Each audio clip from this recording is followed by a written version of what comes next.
Hi, Director Comey.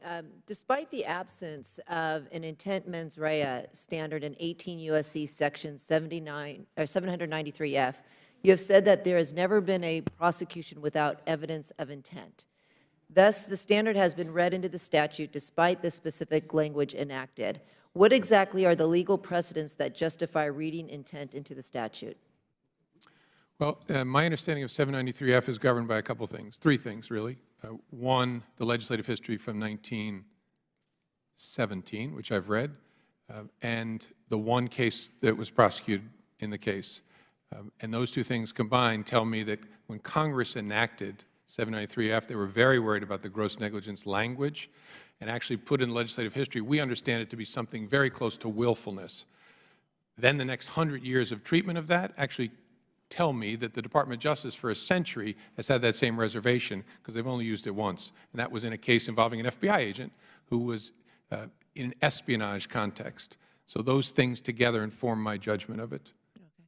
Considering the importance of protecting classified information for national security purposes, a lot of people disagree that an intent standard should be read into that statute. What specific language would you recommend we enact to ensure gross negligence is the actual standard for the statute, not intent? I don't think that's something the Bureau ought to give advice on. It's a good question as to what the standard should be. I could imagine federal employees being very concerned about how you draw the line for criminal liability, but I don't think that's something we ought to advise on, the legislation. Okay. Should we enact a mens rea standard for extreme carelessness for the statute? Same answer, I think, is appropriate. Should we enact a civil fine? A civil fine for mishandling classified information? I don't know, actually, because it's already subject to discipline, which is suspension or loss of clearance or loss of job, which is a big monetary impact to the people disciplined. So I don't know whether it's necessary. Okay, I want to change subjects Okay. For my next question. As you know, the number of criminal background checks for non-criminal purposes, such as for employment decisions, continues to increase annually. I don't expect that you have this information on hand. However, would you be willing to provide the committee and my staff with the number of criminal history record checks for fingerprint-based background checks that the FBI has conducted over each of the past 5 years?